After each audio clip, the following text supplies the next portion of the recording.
haven't shown here a chart that shows, the percentage of spacecraft using electric propulsion out of the overall number of spacecraft launched at the same year. But that number is going closer and closer to, I think now it's closer to 30 or 40%. I'm not sure, but it would definitely go up to almost more than 90%. Amazing, amazing, interesting future that we have ahead of us. Dr. Lev, really appreciate you joining us from far away and late at night. We're going to switch over to Lee and our next guest, but thank you so much for being here. Appreciate it. Sure. Thank you very much, Michael. Thank you, Dan. That's me. All right. So our new segment here is Student Spotlight. And for this segment, Lila, my colleague, joins me in welcoming Alaina Davis. Alaina Davis is the 11-year-old owner of STEM-powered kits. She felt that the world needed more innovation and problem solving, so she curated a learning toy company to encourage critical thinking and problem solving for the up-and-coming generation of innovators. Alaina, it's wonderful to have you today.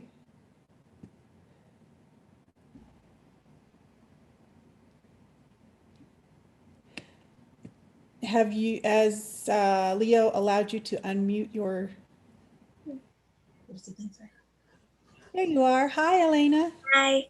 How are you? I'm fine. It's so exciting to have you here today. I'm really happy to be here.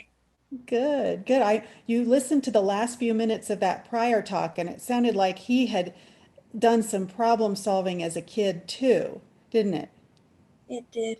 Yeah. Good. Well, do you want to get started with your presentation? Yes. All right.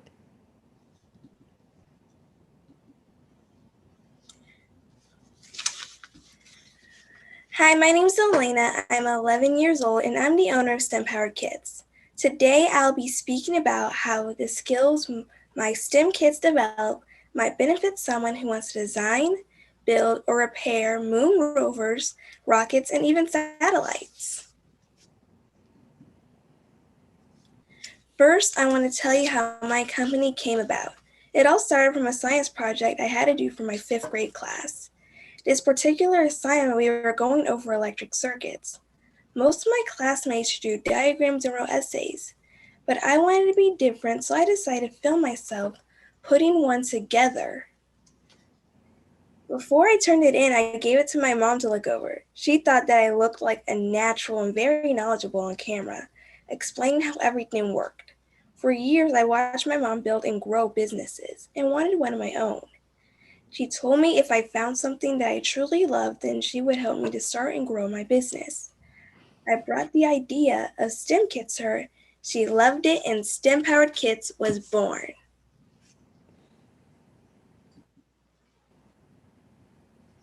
I feel that the world needs more innovation and problem solving. Now more than ever, my personal mission is to continually grow and share my learning experiences with others while inspiring the future of innovators and making STEM fun. My STEM kits help to support and encourage critical thinking, problem solving, and so many other STEM concepts and life skills. One STEM kit at a time, my goal is to inspire the next set of innovators by fostering creative confidence and encouraging kids to think big. Let's dive into how my STEM kits can benefit someone who wants to design and build moon rovers, rockets, and satellites. Beginning more than 2,000 years ago, rockets evolved from toys into complex machines capable of amazing flights. Rockets are still the only means to travel to and through space. Whether flying a small model rocket or launching a giant cargo rocket to Mars, the principles of how rockets work are still exactly the same. Understanding and applying these principles means mission success. With my balloon-powered car, students can investigate Newton's third power law. For every action, there is an equal and opposite reaction.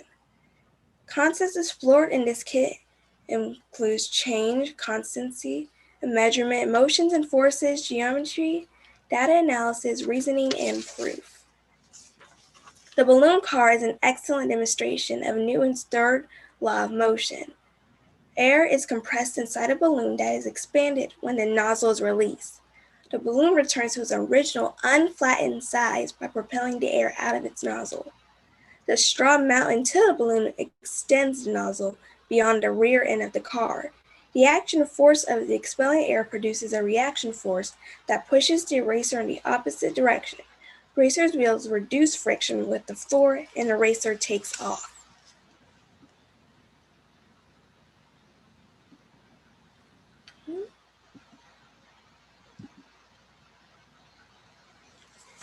Now let's dive into solar power.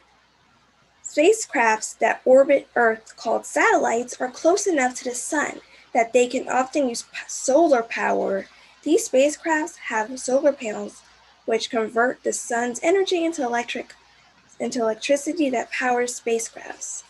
Our solar powered car is a simple yet dynamic design run by the power of the sun. You can assemble it and it races. Solar power is the power of the future. This kit teaches kids how they can convert sunlight into mechanical energy. This is a great introductory to challenging build plans, troubleshooting, and problem solving in solar power. Concepts explored in this kit are solar energy, circuits, engineering, and gears. Lastly, I'll go over rovers.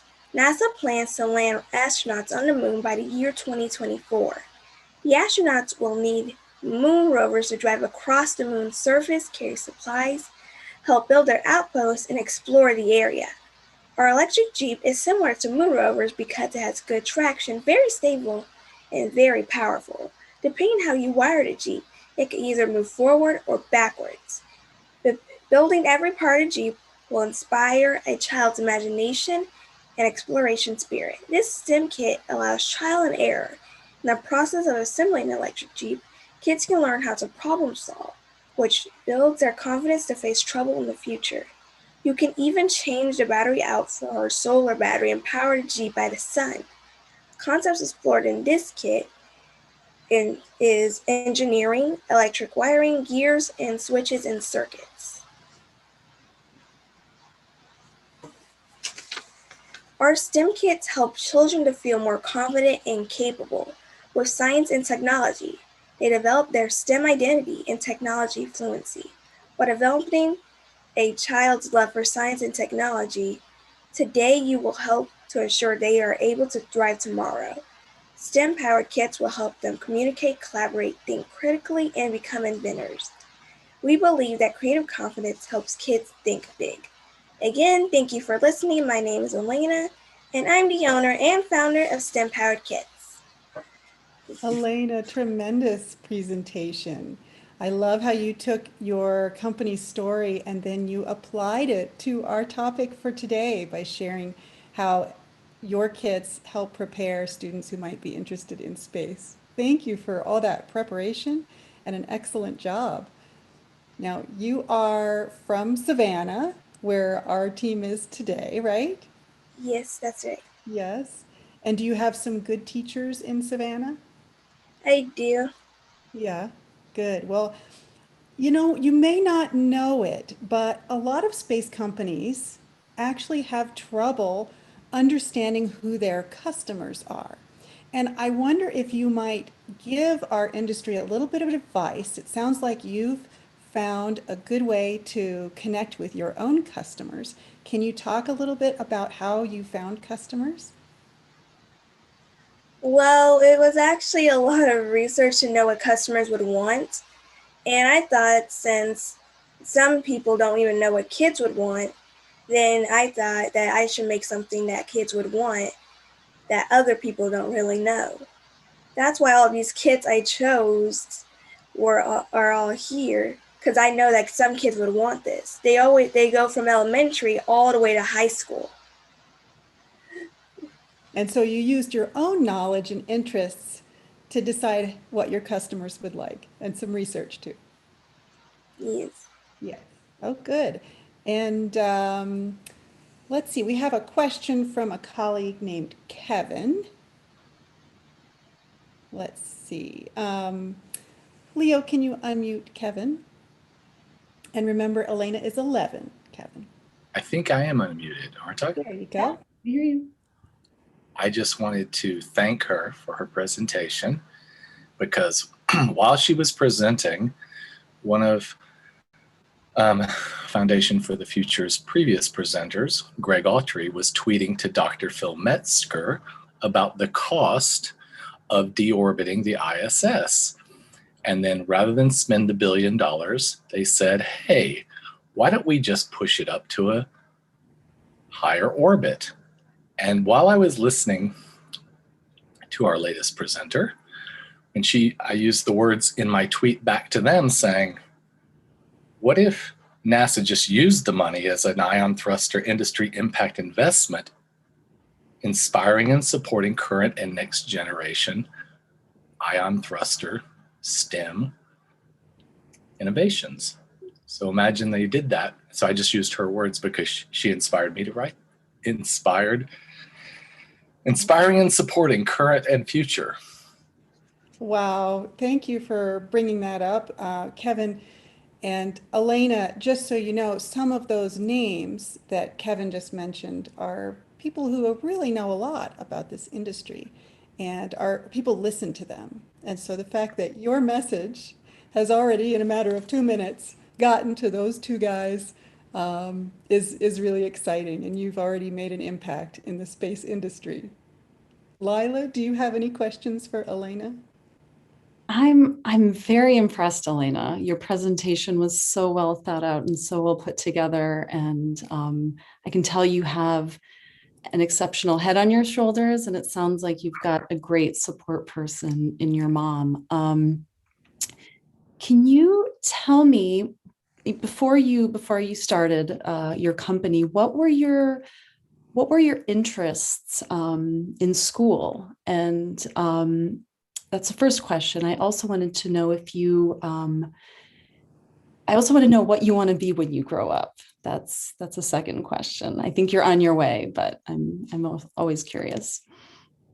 Well, while I was in school, I'd always really just look up to going to STEM class or going to computer classes, because I always had fun building things and creating random things that I like using. And what I want to be is an engineer. There's many engineers. I'm still looking into one I want to be. I'm thinking a mechanical engineer would be good. It looks like you've already used a lot of those skills to build a lot of these different, I don't know if you want to call them toys, but the different, learning tools, I guess. Can you tell me a little bit more about that process and how you, how you began to sort of play with these different things? Well, I started looking at these toys and I thought they were really cool and they had a lot to do with STEM. And I thought other kids would like this too. So I wanted to give these other kids and see what they would think about it. We had like a lot of customer feedback. People really like these kids. That is wonderful. Alaina, is there anything else you would like to share with our audience? There's nothing else.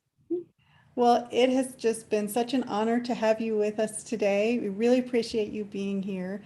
And to your mom and dad, Zakia and Charles, thank you so much for letting Alaina join us. We're so grateful and wish you the best of luck in Savannah and beyond.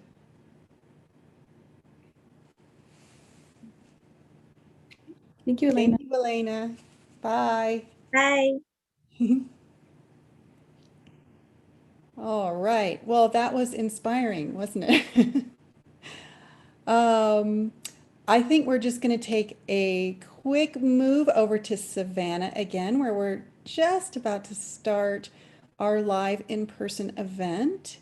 So Tim, why don't you share with us who you're wearing right now?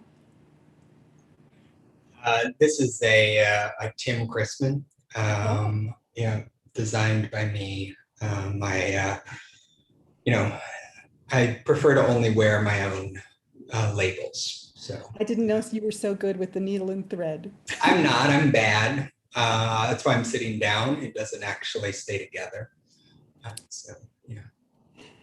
All right, the screen's yours, Tim. Thanks, Lee.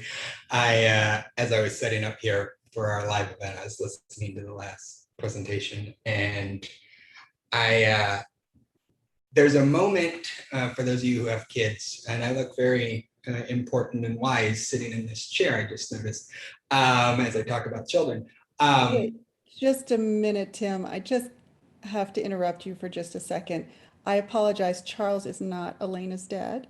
Her dad is Gerald. Charles is a business partner.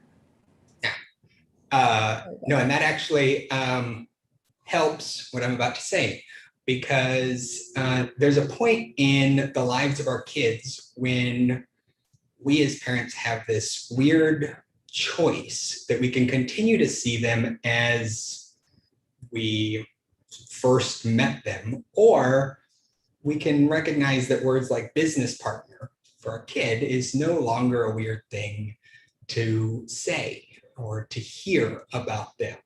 And that happens at different ages. And it's exciting that somebody so young is conditioning her parents to understand that these sorts of experiences can happen young. And that in many ways is what we're trying to do with space.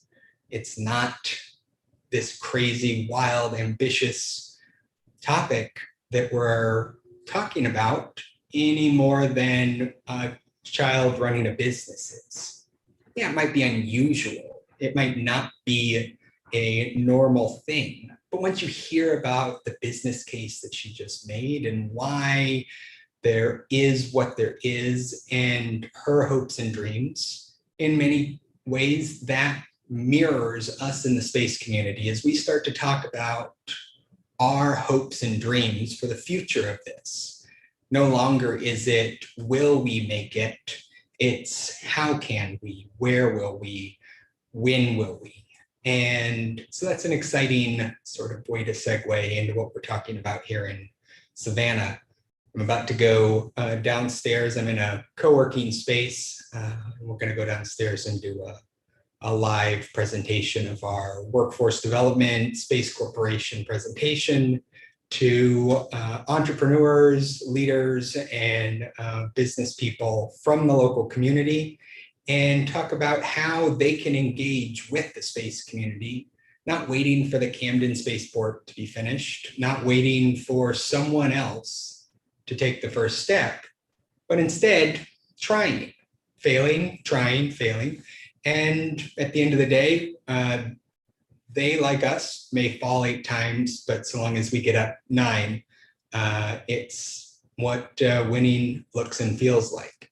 And so I'm excited to be able to merge the virtual and the in-person that these events have been since they started in December. It's been a virtual programming. And over the last couple months, as things have opened up, we've been able to take it on the road, take it to places, and talk with local leaders, local students, and explain that space is every bit as real as the mountains they want to hike, the deserts they just crossed, or the rivers that run through the town. And so it's exciting to be able to be here in Savannah, making the wild, fantastical tangible to these people. Yeah, I don't have a lot prepared for this segment. And so are there thoughts, questions, ideas from the audience that I can take to the Savannah audience? You all will be continuing on your programming for the next hour or so while I'm with the people here. But what can I deliver to the people of Savannah here? What are the questions you may have that I can take to them?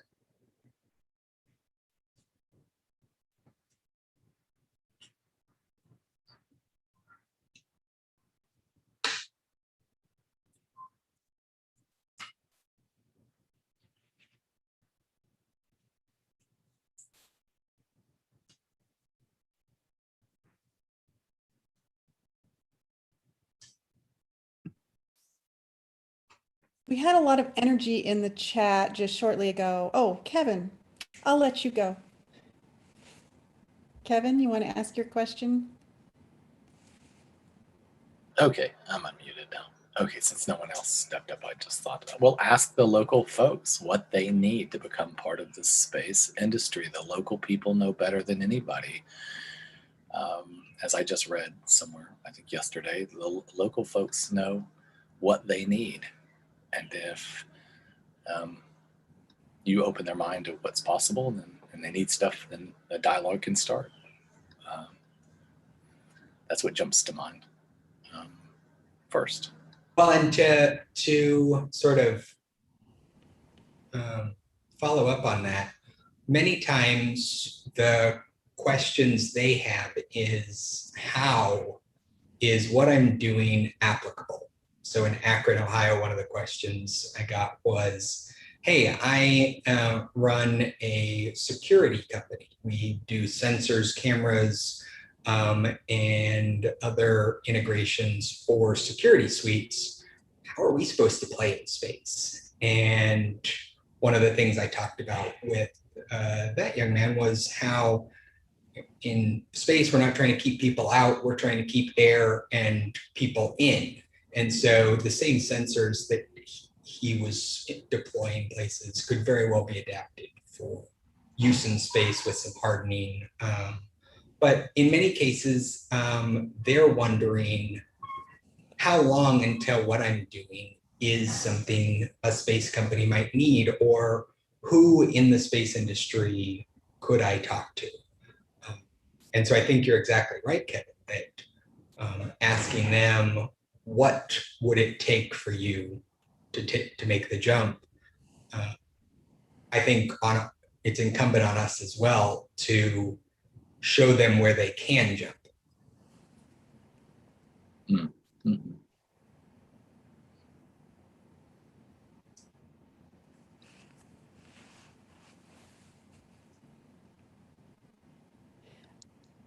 My thought is certainly not better than Kevin's, which I think is the right place to start.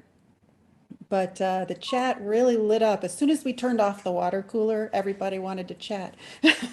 And the chat lit up with discussion about space debris mitigation, which will be an additional topic tomorrow. And I think that that sort of signals an interest in building that regulatory framework, whether it's local, national, or international, that starting to think about how to solve these problems and leverage knowledge from other industries. One of our earlier speakers really talked about not reinventing the wheel so much. Let's learn what other people have already learned. And there are plenty of people working difficult legal problems in Savannah who might have some ideas about how to bridge that gap. Yeah, no, I think that's a great example, because we have, I mean, we as in the public has this idea that if it's in space, it must be crazy, wild, and have no analog here on the ground. But the same lawyers working to make sure the port here doesn't have sort of environmental waste or other chemical debris from the port contaminating groundwater or the surrounding area, that those lessons are every bit as applicable to space. It then becomes a matter of who is the one enforcing it. And I think we'll start to see that it ends up being whomever launches the satellite and has a viable rule of law. And hopefully we can establish some norms around that. But there is going to need to be that body of legal research that is running, that the policy world can turn to. Thank you for those comments. Who are you expecting to see at the event today? We started with a very, very small event at our Akron location last month. And I think we approached this one just a little bit differently with the shared space that we're using. Tell us about the plans for this afternoon. Yeah, so the audience that has registered so far are aerospace maintainers, fabricators, other workers in that space. There's creatives from the Savannah College of Art and Design, and then there's a number of different small consulting firms that work on the same floor that we're doing the event, that when we walked around, it said they're likely to listen in and participate. And those range from the sort of environmental analysis to some business development and sales groups. Great. Lila, do you have any questions for Tim? Not questions per se, but I'm just always fascinated to hear more about, you know, why you are physically going to these spaces, the conversations and the connections that you're making, and what's the bigger picture goal there. I think we're very intentionally targeting these small towns around the country. We've been to Akron, we've been to Scranton. You know, what's coming of this? Yeah, no, I mean, that's a when we first mapped out these different locations, the rationale was part which areas have political resonance with key members of the House or Senate, are sort of left behind communities, those places that are either more underdeveloped or are sort of the last industrial revolution and now are struggling to find an identity. Or there are places like Savannah that are totally outside of what we think of when we think space.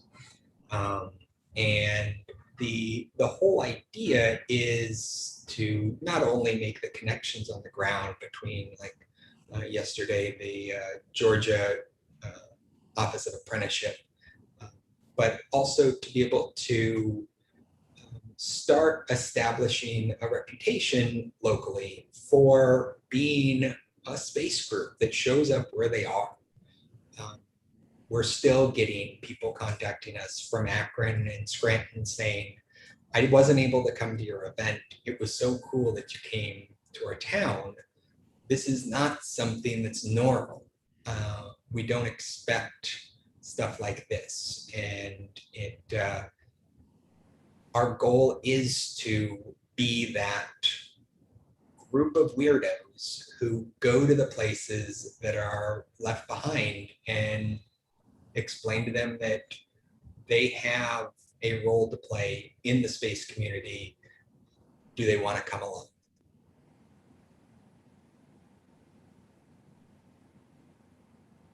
Yeah, it's really the after effect, I think, that's going to make the biggest impact. All right, so I want to check that our next speaker has arrived before announcing him.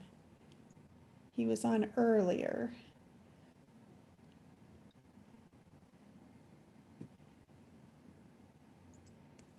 Doesn't look like he's quite here yet, and I know, Tim, you need to go to the event, so best of luck to you, and appreciate your time. Oh, Lieutenant Colonel, sorry, wait, I just learned I'm supposed to call you Colonel Dalman when I'm addressing you, learning from all my new military friends here. You raised your hand. Can I, maybe Lila can address your question perhaps as well as Tim might. If you need to go, Tim, I think you can. No, please. Garrett?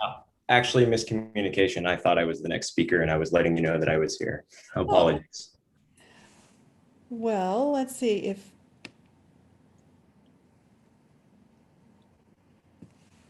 have an email out. Just one moment.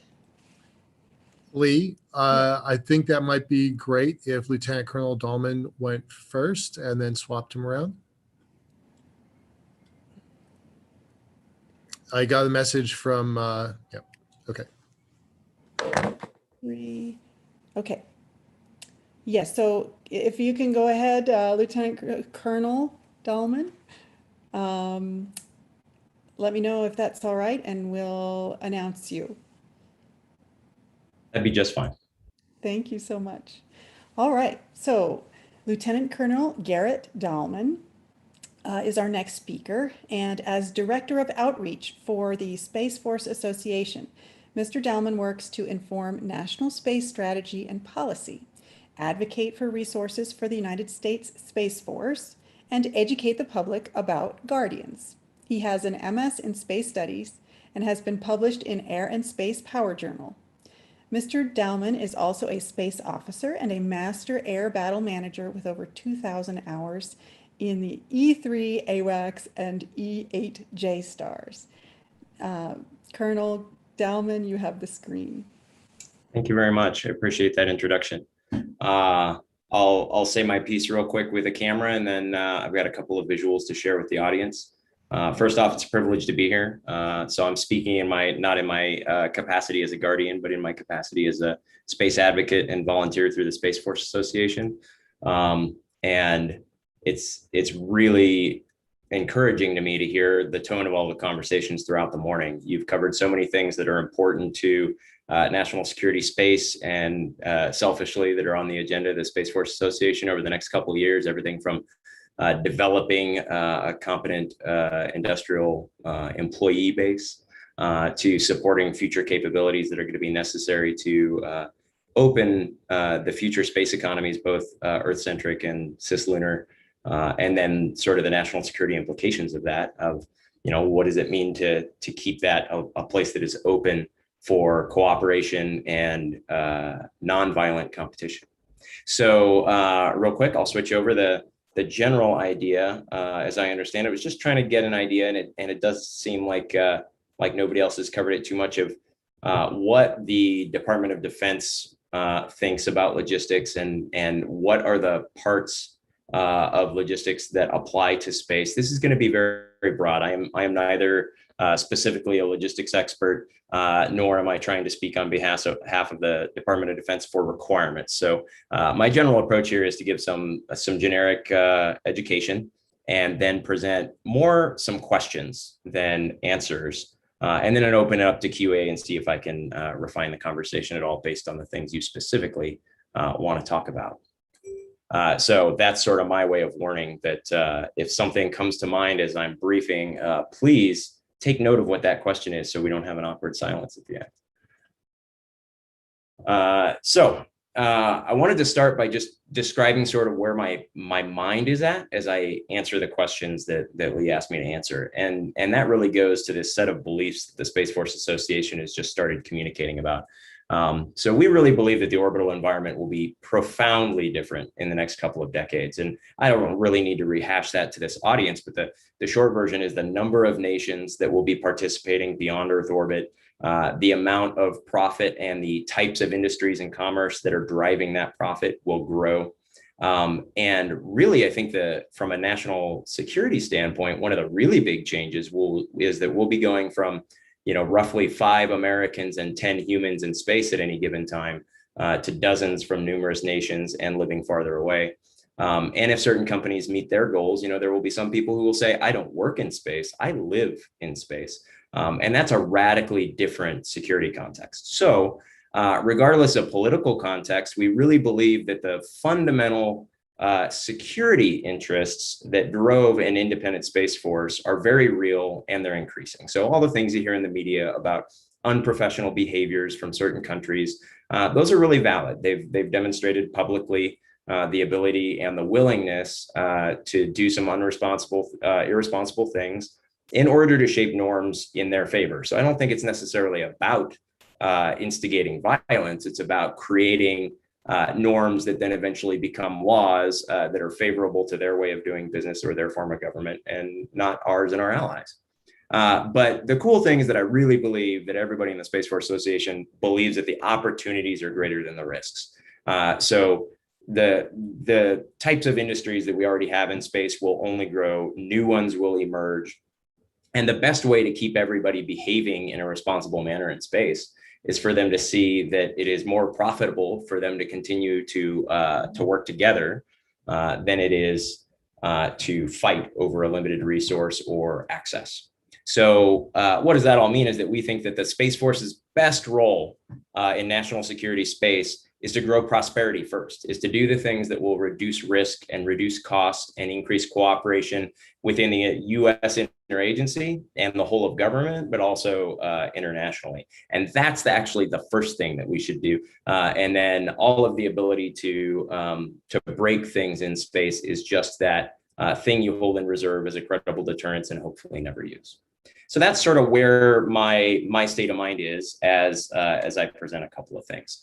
I wanted to open with kind of answering the why. You know, what does the United States military think logistics is? So if you want to know in great detail, just go Google JP4 or JP4-1. That's going to be your joint publications on logistics, and they explain all the doctrine in, you know, fourth grade English on what the military thinks about logistics.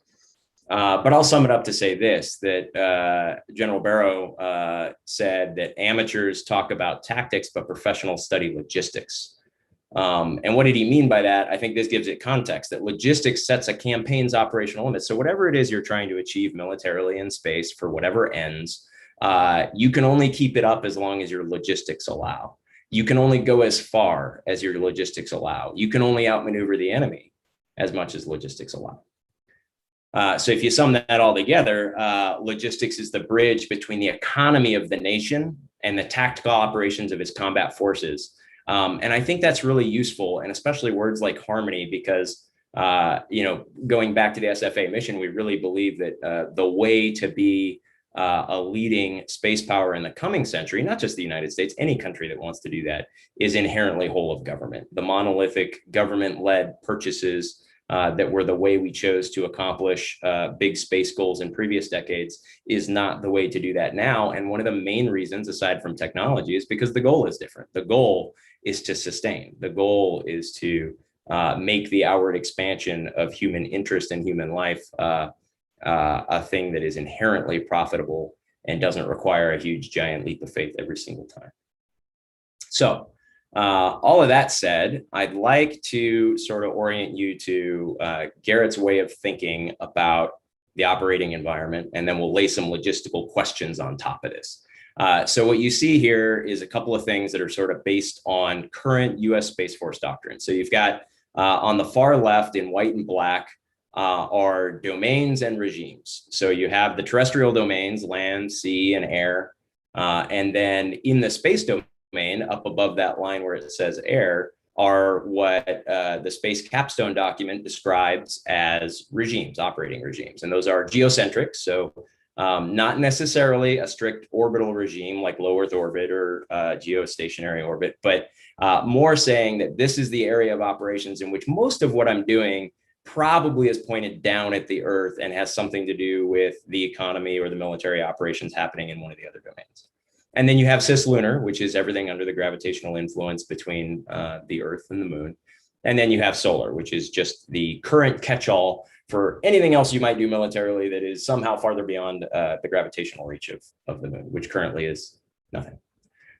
So there's a few key pieces of what we would call key terrain that are labeled on here. So starting at the bottom, you know, using some Roman symbology there for Earth, obviously key terrain. At the top of the screen, the moon, obviously key terrain.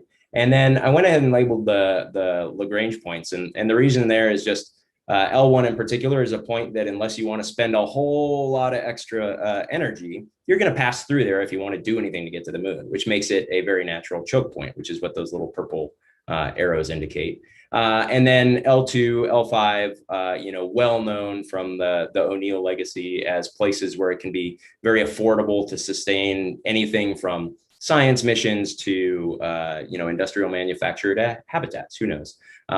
And the point is that if you think of terrain and space sort of by how much energy it takes to get to a spot, these become the equivalents of what we usually think of as terrain for the military, which is the high ground or the place where it is easier for me to observe and to move from, you know, all the way back to the age of Sun Tzu. So those are kind of relevant places to consider. So I put them on the chart. And then the blue line just indicates a lunar transfer orbit to kind of give you an idea of routes of travel that may matter from a military context. So now we'll go through and actually talk about some stuff. I just wanted to review. This is language that may be useful, especially for those of you that are in business. These may be useful to you just in kind of trying to translate military necessity into commercial capability, right? So these are straight out of that publication, which is why I call them purple. It's the color of joint, is the principles and functions of logistics. And I've tried, as I do the rest of these build outs, I've tried to use some of that language just to show that when we talk about these things, there is military utility in all of the future stuff we're talking about. But before I build those, I want to pull apart what I mean by military utility for just a second. And it really is that it is bigger than the breaking things or hurting people part of it. What do I mean by that? I think largely, you know, colored in my personal opinion by the experience of, you know, the long war of the last couple of decades. I've kind of lost sight of the fact that the military didn't always just do those things. There's a very strong historical precedence for the military to be on the cutting edge of exploration, technology development, and infrastructure building. You know, so just three real quick examples. Exploration, you know, I mean, forget the cultural implications, is just think about Lewis and Clark as exploring the Western frontier to figure out things as simple and as economically important as how much did we buy under the Louisiana Purchase exactly? And many more, you know, expeditions to the North Pole, the South Pole, any number of, you know, I mean, military-led expeditions. And why is that? That is because the military tends to be trained and equipped to operate in extreme environments, to operate on a frontier, and to accept more risk than you would expect private venture to do. And then you've got technology. One of the great roles of the United States military, and not that it has always been used well, is to mature or explore new science and technology. Another good example of that would be the officers and enlisted men of the, at the time, Army Air Force. They did the first airplane circumnavigation of the globe. That, by the way, was a huge logistics achievement. They had to pre-stage spare engines and parts and fuel all around the globe and operate in all kinds of austere environments, including the Arctic, in order to get 2 of 4 airplanes to successfully circumnavigate the globe. And that built out a lot of technology for aviation in the decades to come. And then the third example is infrastructure. So I'll just use navigation as the grand case study of how investment dollars in defense can actually be inherently dual use. They can return more to an economy. So, you know, a thing like a bullet is a sunk cost. You buy a bullet in case you have to use it, and it has no civil utility. You invest money in LORAN to figure out how ships can navigate safely across the open ocean in foul weather. You invest money in TACAN so that airplanes can do the same thing.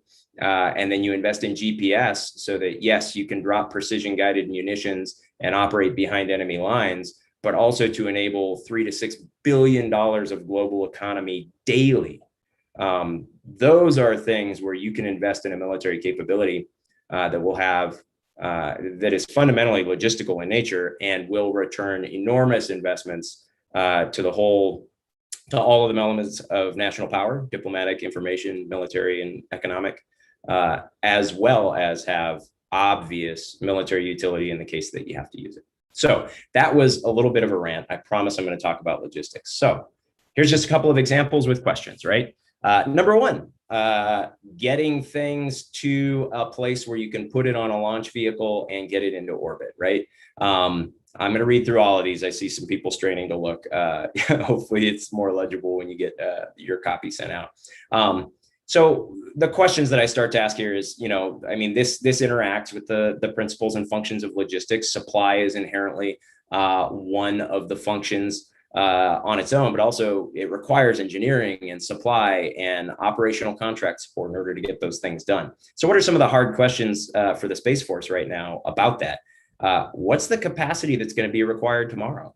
Is the launch schedule that we have now sufficient to meet the needs of the missions of 5 years from now, 10 years from now, a decade from now? That's the same thing. How can payloads and spacecraft be readied in time? I remember in college driving on a tour of a military base and seeing the Office of Operationally Responsive Space on the side of a building. And, there are those who would argue that we've made progress, absolutely, but we've never really cracked that nut. It is a very complicated logistical and technical task to get a payload ready and a vehicle ready and get it launched. We are not to the point where you can just have 10 people or 1,000 pounds of cargo just shoveled into a cargo hold and launched safely where they're actually going to arrive at the destination. So I think this is the first step in talking about supply lines. And I don't want to rant it too much, but I want to bookend this part of the presentation by saying, all the way back to Alexander, we were really, really aware of what supply lines do. And anybody here that's in business gets that too, right? The farther your product has to go, the farther a military effect has to go, the harder it is to sustain, maybe the more expensive it is. So you think about those principles of logistics of being economy, so efficiency, and timeliness become huge. World War II was a giant contest of whether the United States could win against adversaries that had much shorter supply lines, where we had to reach across the Pacific and the Atlantic. They were fighting close to their home turf. So it can be done, is a point. So let's talk about stretching those supply lines out. So one thing that we can absolutely do with space logistics is inter-theater space lift. So this is the easy one to start with because it's been in the news a lot in the past 2 weeks. So yes, US Transcom is looking at whether the Space Force might be able to provide the ability to load the same kinds of cargo that we currently put on ships, trains, planes, and get it from the United States to another operating theater. Why would we ever do that? I think the real question there is not if it would ever be valuable. The question is just when. So we live on a spectrum between affordability and speed. There are other variables, but those are kind of the big ones. The SpaceX proposal for intercontinental travel kind of sums it up pretty well. We can get you there faster than Concorde, but it's going to cost more than a Concorde, at least initially, right? So the question isn't if, it is what payloads are so important that they have to get there that fast. And then you can start to figure out, well, okay, so how big is that? And therefore, what kind of vehicle do I need to work it? And you've also got to think that if something is so important that it needs to get there in a matter of hours instead of a matter of days, or of single hours instead of double-digit hours, like with a military airlift, then you have to have all that stuff under step number one worked out too. Everything has to be able to get on the vehicle and be cleared for launch fast enough, or it doesn't matter that it only takes 2 hours to get there. It still takes days to prepare. The next interesting question that people sort of talk about in journals and things like that, but that you don't see money thrown at quite yet, is intratheater space lift. So what if I want to actually drop into, the reason that launch or landing site there is red is, what if you want to get into adversary territory? What if you want to get close to the front? So what missions would maybe justify that kind of cost and speed trade-off? The one that I usually use, at least as an intellectual thought experiment, is rescue. Does it make sense when somebody's life is on the line, maybe they're wounded, to use a vehicle as fast as a spacecraft to drop in ballistically, pick somebody up? Which kind of raises the second question, which is, if I did that, do I have a need to get them out? Rescue would be a case where, yeah, I'd need to get them out. Maybe if what you're doing is last minute reinforcement or resupply, there's no need for that vehicle to come back. And that starts to shape, what does the range need to be? How much fuel needs to be on board? Do they need to be reusable, or is expendable okay? Example number 5 is kind of recycling back to what you probably thought I was going to talk about, which is spacelift, right? Which in military terms is deployment, is supply. That is getting a new system to its operating environment or sustaining it. So that's getting from the terrestrial domain to the space domain, from the rear to the front, if you were US Space Comm. What kind of systems need to be reinforced or reconstituted? So what are the systems that are at risk of enemy interference or even attack that you would need to be able to continue an operation? Military SATCOM is a really good example. Critical surveillance satellites might be an example. Whereas there are other things where maybe if I lose one, I wait until after an operation is complete to replace it. But getting back to that responsive space, what are the ones that I need to have a spare sitting on a launch pad somewhere so I can send it up if there's a hole in the constellation? And then how urgently are those systems needed on station? Right now, a lot of our things are scheduled, years in advance, and that's fine because they're fielding of, big name programs, and they don't have to be, and they're not currently under that kind of attack. Number 6, we start to really get into what are the emerging future needs, right? So things that the government hasn't explicitly said that they're going to commit to buying, but they're starting to experiment on, and we definitely need to start encouraging the necessary S&T. Sustainment fundamentally is one of the really big ones for me. Replenishment of expendables does a couple of things. It increases the lifetime, so you get more out of your tax dollar for a DoD system. It allows them to stay on station on time, but the real thing is it allows movement and maneuver options.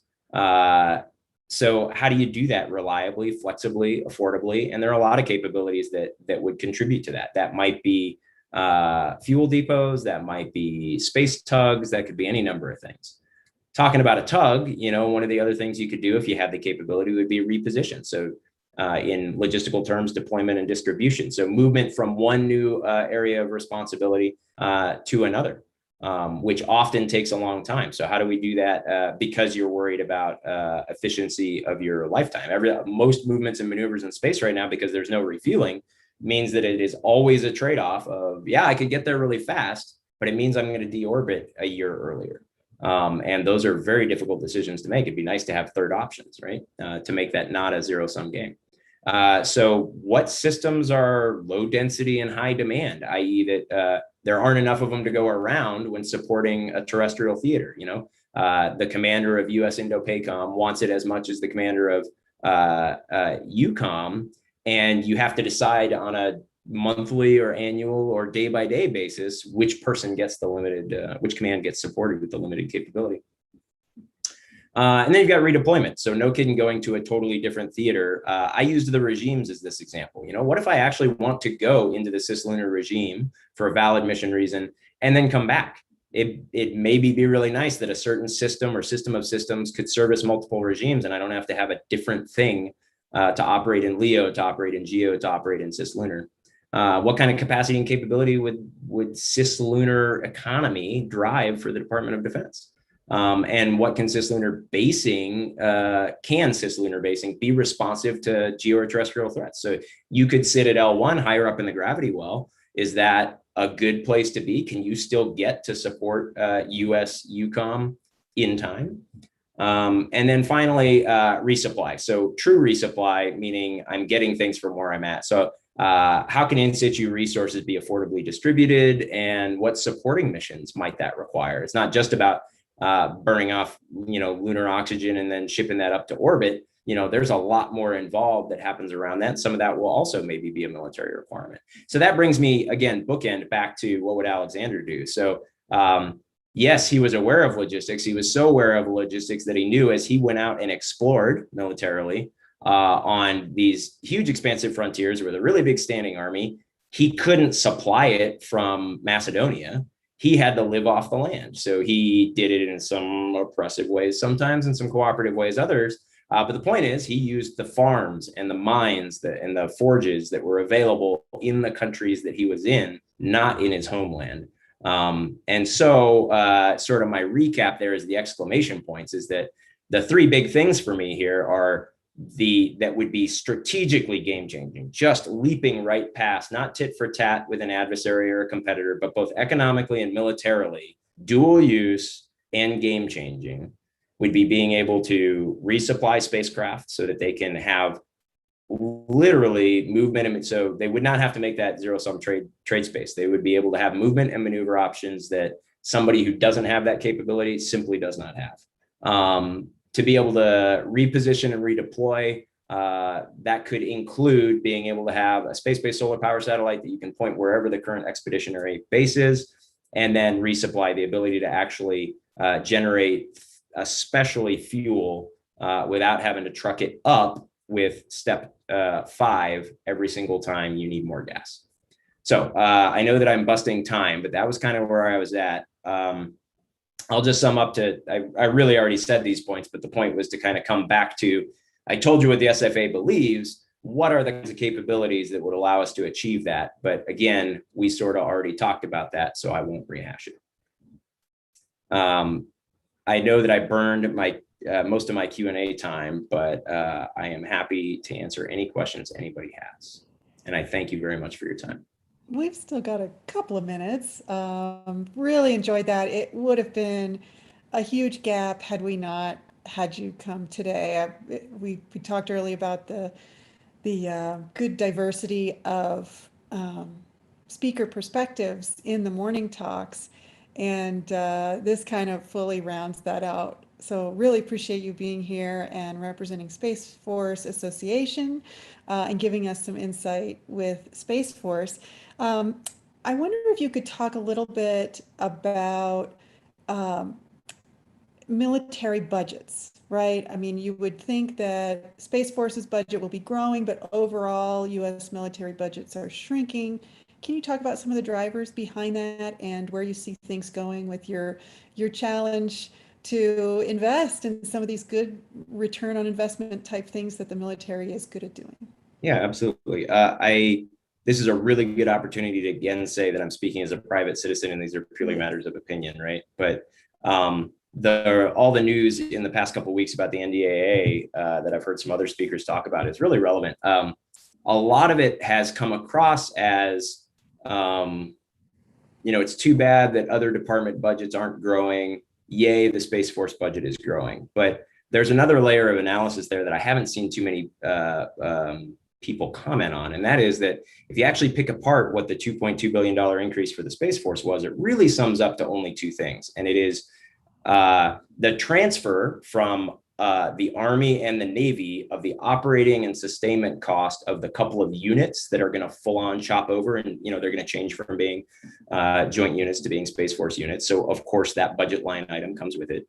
And the other chunk of that, which is the lesser part, I believe, is modernization and sustainment of constellations that already exist. So it's new money for GPS and SBIRS and others. And those are very important. They're good things. I see some of the press that is kind of, the space press that is enthusiastic about this. But what it does not include is any expansion in the missions, roles, and responsibilities of the U.S. Space Force. And it doesn't see a noticeable increase in fundamental science and technology or the acquisition of newly available commercial capabilities. So while that's not to say that there is not work in those areas, but there are those of us who have a personal opinion that we're not doing as much as we should. And I'll kind of skip to the other end of the question that you asked. So rather than go in the budget process, I think strategically, the grand thing that is the reason for that is that, fundamentally we don't have, and it could be in the form of the national space strategy or a number of other ways, but we have not as a nation prescribed that is an end we want to pursue with whole of government, let alone whole of nation. And so things like saying that space is critical infrastructure, things like saying we will commit to still being a leading spacefaring nation in the coming century. Those are things that if the highest levels of government will publicly commit to that, will fundamentally drive investment. And of course, there's the necessity to explain that to the American people as well. Wonderful, wonderful answers.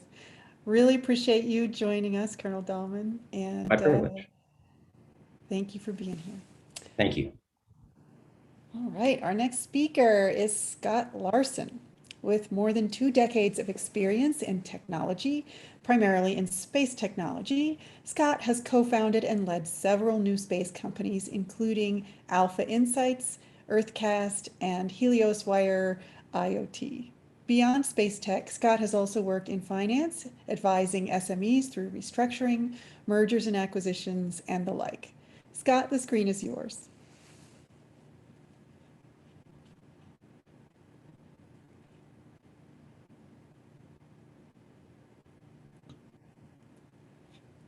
Yeah, good. Thank you. Thanks for that introduction, and thanks for the opportunity to talk a little more about what we're doing and obviously about space. Just by quick way of background, as mentioned, this is my third space startup. I'm the CEO of a company called Alpha Insights. My first company that we started here in my basement in Vancouver was a company called Earthcast. We signed an agreement with the Russian space agency, with Roscosmos, to put cameras on the outside of the International Space Station, on the Russian segment of the International Space Station. We had 2 cameras, one was both of them optical.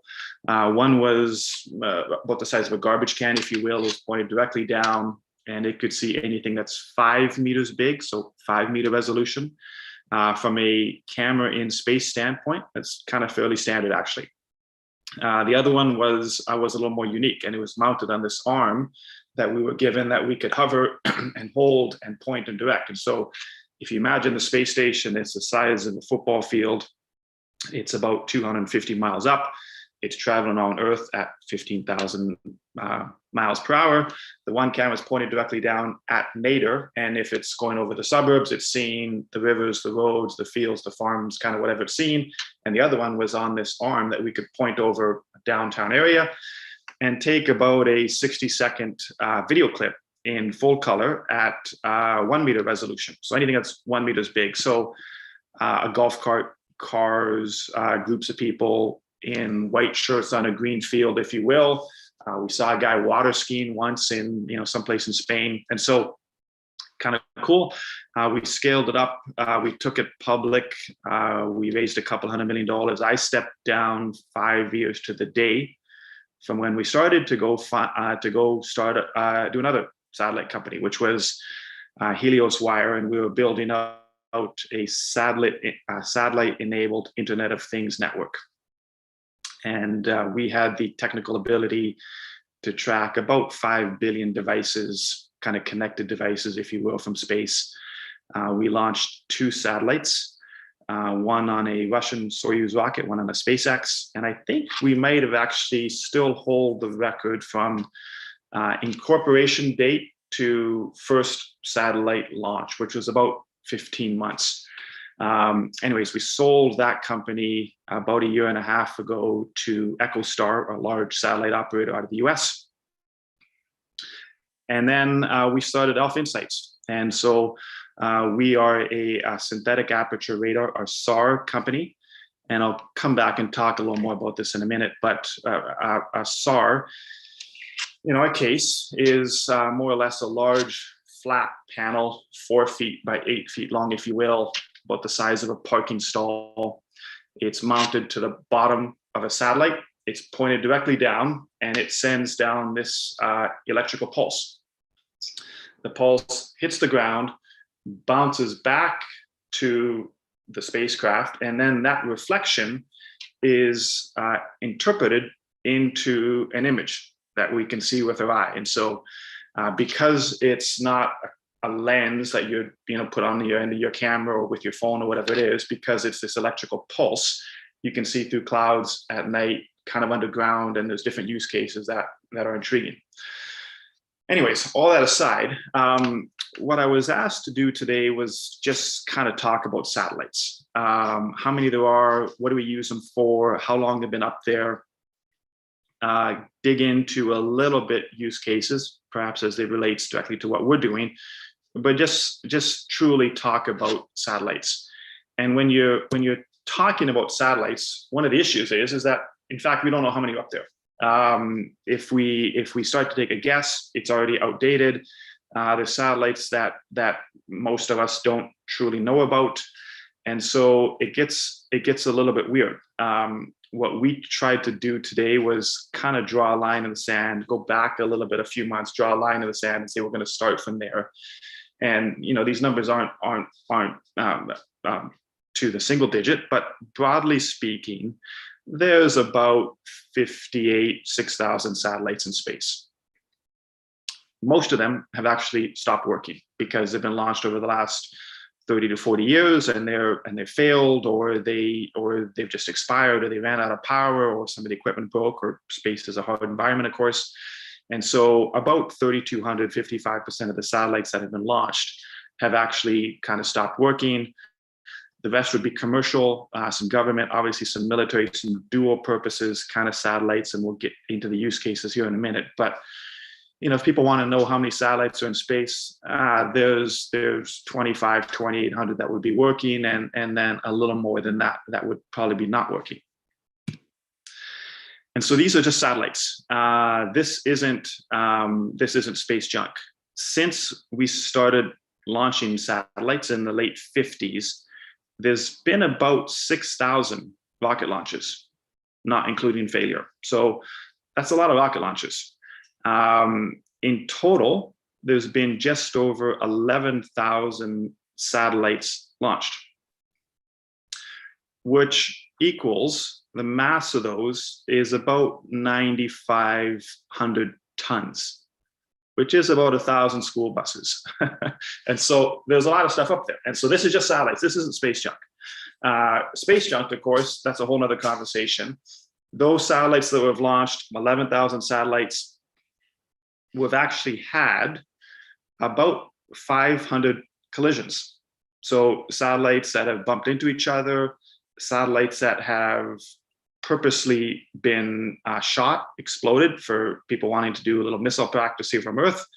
And that's what's created the space junk. And when you start talking about space junk, there's different sizes of space junk. For anything that's kind of baseball sized or bigger, there's probably 30,000 of those. 30,000 objects the size of a baseball or bigger. Some of them would be the size of a suitcase, of a car even. Different pieces of things that have fallen off a satellite. But baseball size it up, it's about 30,000. When you get between half an inch up to a baseball size, it's probably 1 million. When you get under half an inch, there's in the range of 120 million. And so that's a paperclip size, a screw, a chip of paint, anything super small. Of course, when they're traveling at 15,000 miles an hour, it doesn't need to be very big to rip through something else and cause more damage. And clearly it's already happened 500 times or so. And so as more stuff goes in space, this is the space junk issue, but we're not here to talk about that. Most satellites historically have been for communication purposes. And that's just because that's what space is good for. Space is good to send information from remote parts of the world from one place to another where you don't have infrastructure on the ground. Space largely has been for just comms, sending data back and forth into the ocean, to planes, difficult parts of the world where you don't have infrastructure built out. Earth observation, cameras, in fact, either looking up like the Hubble or looking down at Earth. Earth observation takes up another chunk of satellites. GPS, navigation, you've got the North American system, you've got the European, you've got the Chinese system, you've got the Russian system, GPS for navigation purposes, and then a bunch of other tech demo, dual purpose. This is going to do different things for either government or just different use cases. We're launching about 1,200 satellites per year. If we had looked at this chart 12, 18 months ago, I think we would have said the estimate is that we're launching 900, 950. And so in the last 12 months, the estimate of how many satellites are going to be launched over the next 10 years annually has gone up by about 25 or 30%. And so that's a lot of satellites, considered in particular that we've only launched about 12,000 over the last 50 years. Obviously, the number of satellites is scaling up exponentially, and that's going to continue. By the end of this year, 4,000-ish. By the end of the decade, close to 15,000. And the market is being driven by the constellations. That's probably no surprise to anybody who's looking hard at this. You've got Starlink from SpaceX, OneWeb, Kuiper, Telesat launching mega constellations, and this is in addition to some of the stuff that's happening out of Asia, the Chinese constellations that are being launched for things like communication, basically. And so you have mega constellations that are being launched that skews satellite operators towards companies like SpaceX and Amazon and the Chinese government, for lack of a better way to put it, that are launching these huge constellations. And so what that means for companies like us or other startup new space companies is that we become a smaller piece of the overall space ecosystem. And it is what it is. It's just a consideration. We have to work our way through there. It's a reality. What does that mean? I don't think we truly know, but that's where it's going. In fact, last year, Starlink, SpaceX was about 65% of all satellites launched. And what's interesting on this slide actually is that there was about 140 launches last year globally. And so every 3 or 4 days, there is a rocket being launched. And there's a lot of them. And some of them are repurposed ICBM type stuff, and some of it is reusable technology from SpaceX, and then any combination in between. And so there's a lot of rockets. That means a lot of satellites. A lot of those are being run by large operators. More stuff going in space, good, bad, it is what it is. There's comments, of course, all over on what that means. And as space gets a little more crowded, it's obviously people who are a lot smarter than me trying to manage the way through that. What's interesting, and this just kind of reinforces the point, is that 67% roughly of satellites is for constellations, large operators. Looking back over the last decade, 2010 to 2019, that number would have been 25 or 30%. So it's scaling up. It's going to keep hockey sticking up, if you will, the number of satellites operated by larger constellations. Market, 300 billion, pure satellites, largely government, clearly government in the mix. I think when you start to estimate the impact of satellites, space, if you will, on the overall economy, it's in the trillions. Forbes estimated a couple months ago as kind of the $4 trillion mark, which clearly means this isn't a niche market by any stretch of the imagination. But the impact of space on all of our everyday lives is much beyond satellites and rockets. Of course, what it enables us to do. We talked briefly about what we're doing here and the types of satellites that we're launching, which is a synthetic aperture radar. And what's unique about the Earth observation industry, if you will, which is what I've been working on for the last number of years, is that it continually improves. Clearly, there's more optical satellites going up. It's not particularly complicated to put up a satellite anymore. It's not particularly expensive, given rideshare with SpaceX and the number of other launches available. And from a commercial standpoint, demand is driven by supply. And so when companies figure out how to use pictures of Earth from space and they wrap it into their planning, into their, they figure out what to do with it, it naturally kind of grows, and particularly on the synthetic aperture radar, which is hard technology. It's deep tech technology. It's not easy. There's only 3 or 4 kind of primary providers into the commercial market of this technology right now. The Canadians, the Italians, and the Germans, for lack of a better way to put it. There's a bunch of other startups coming out of the US, Northern Europeans, which is good, because the more supply, the more demand naturally creates, because people figure out what to do with this kind of stuff. We tend to feel that synthetic aperture radar is probably 15, maybe even 20 years behind where optical stuff, where the optical market is. And there's a lot, and there's a lot of optical satellites out there. There's a bunch of free data. There's Landsat, which is American, of course. There's European data. The Chinese satellites are giving away free data just because there's a bit of a glut. None of the data is great. None of it's perfect. None of it's easy to use, but it's all there.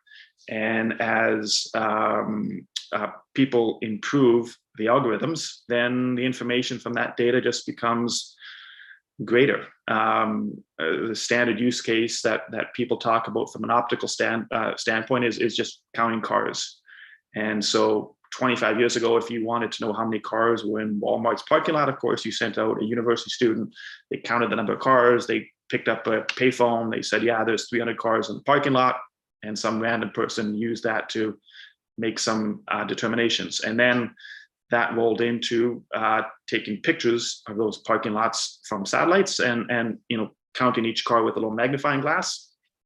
And then it rolled into running it through algorithms and using machine learning to do it on a global scale and to predict Walmart's same-store sales on a monthly basis. And some hedge fund in New York is going to buy up or sell down or do whatever they do based on that kind of information on a global scale. The synthetic aperture radar market, it's not particularly huge. It's in kind of the $4 billion range. It's growing to $6.5 billion. When you look at this slide right here, what's interesting is that most of the demand and growth is in Europe, Eastern Europe, South Asia, and Southeast Asia. And so what does that mean? It means it's places that are politically sensitive. Synthetic aperture radar, pictures of Earth from above, is good for people who want to see what their neighbors are doing. That's primarily what it is right now. And so that means the government customers. And on one hand, it means countries that want to know what's going on all around the world, which would be North America there. And on the other hand, it's people who specifically want to know what their neighbors are doing. And so Earth observation is largely a government market right now. The commercial side is growing clearly, as we talked about, in infrastructure, environmental analysis, logistics, insurance, trying to predict the future. But from a space standpoint, that's kind of where it is. One of the things that we're excited about our technology, we bought it from Earthcast. They'd spent about $60 billion building it over the last, $60 million building it over the last number of years, funded primarily by the Canadian government, the Canadian Space Agency, the Department of Defense, as well as some international customers. And it uses what's called X and L band in tandem. And so different frequencies allow you to do different things. And so if you think of a satellite orbiting Earth, it's got this flat panel using what's called X and L band. The L band allows you to see wide coverage. So it's looking kind of left and right, if you will, as a satellite orbits. It's looking about 200 kilometers each way. So you get this 400 to 500 kilometer wide swath at medium resolution, just kind of seeing whatever it sees. And then it's digital beam-formed X-band that is self-queuing on the payload. So it's orbiting the ocean. It picks up what it determines to be a ship based on onboard processing. And so it's kind of looking at whatever it's looking as it travels over the Gulf of New Mexico or the Middle East, whatever it is. It says, this looks like it's a ship. It then automatically directs the X-band to take a high resolution snapshot of that ship in essentially real time. And so this is just, first it's surveying, and then it's identifying that's a ship. Let's take another high resolution picture of that ship to see what it is. And then you're starting to classify it on board the spacecraft in real time. You're classifying it, saying that is a ship, and is it military or is it commercial? It's a commercial ship. then what type of commercial ship is it? Is it passenger? Is it cargo? It's an oil tanker. So now, first we found a ship, then we identify that it's a commercial ship, then we identify that it's an oil tanker. So this is all just kind of data, so to speak. And then you can convert that into information, which is it's an oil tanker. It's 100% full based on how low it's sitting in the water and some wake analysis. And on top of that, we know which direction it's going and how fast. And so all this is happening in real time. Up until recently, that information would have sat on the satellite until it passed over a ground station. The data comes down, it then goes somewhere, someone looks at it, and then decides what to do with it. In fact, with these new mega constellations that I talked about earlier, you now have always-on connectivity. And so you can have in-orbit connection where this satellite, our satellite, which is doing all this processing in real time, isn't waiting to send the data down. It's in fact sending the data out to 10,000 Starlink satellites, if you will. It's all being zoomed down, and you're connected at home in your basement, seeing what's going on in real time, getting information on how many tankers are in the Middle East, what percent they're full, the price of oil, all happening within seconds. Kind of cool. Agriculture, of course, it's flying over the fields, the farms, because of the L-band, which actually penetrates into the ground. We can pick up oil spills, we can pick up water, fertilizer levels. You can see through canopies, through trees, what's happening underground, depending on the type of soil. You can pick up landmines, you can pick up pipelines, you can get down to millimeter level change in topography and things tipping and so forth. And so the point is that what satellites are enabling us to do is, it wasn't even really considered a number of years ago. And this is just ours. This is just ours. And there's obviously ones that do all kinds of different things, entertainment, jobs, security, information, more and more satellites being launched, more and more things going up. The number of satellites is going up by 6 or 7 fold just in the last decade. And when you start to think about taking different data sets like ours, combining it with things, you're not looking for information per se, you're looking to predict the future. And the more information, the more data, the more you kind of mash this together with other data sets, the better models people come up with. And truly, you are trying to predict the future. When you think about space, people think of space in kind of two broad different ways. One is, let's get to space so we can go further. Space allows us to go further. We have to get back to the moon. We haven't been in there in 50 years or something. So let's get back to the moon, and then we get to the moon, and then we can go to Mars. It just further. We just want to go out, and that might be about 10% of the space market segment resources. That it's a piece of it. The other 90% is figuring out how to improve life on Earth and enable data, information, environmental assessment, infrastructure monitoring, just truly improve life on Earth. And so that's up until now. That's how satellites are primarily focused. That's what I've been doing for the last 10-ish years or so in different startups and endeavors, figuring out how different ways to use satellites to impact what we're trying to do down here.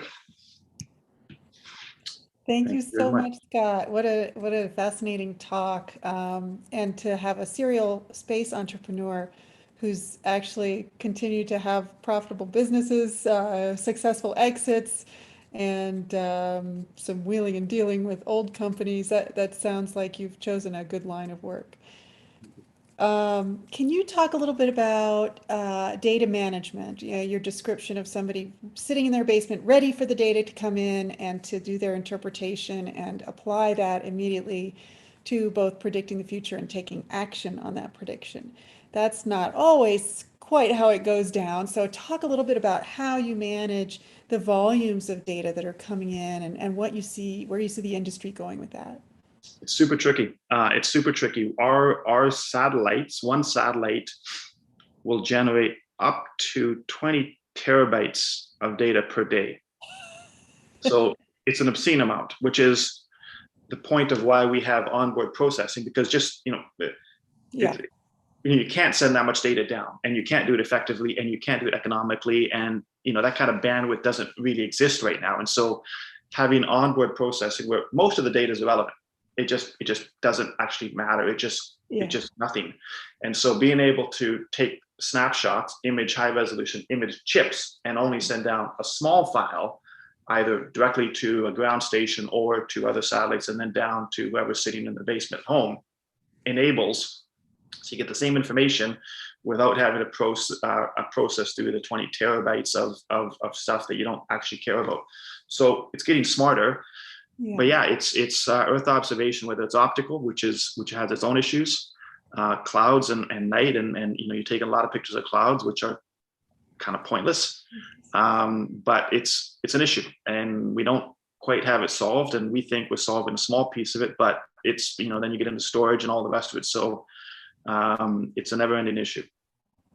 Fascinating. Can you you mentioned that it's now easy to get to launching satellites is easy. Can you walk us just briefly through that process of, once you've built a little satellite, how do you assign it to a rocket?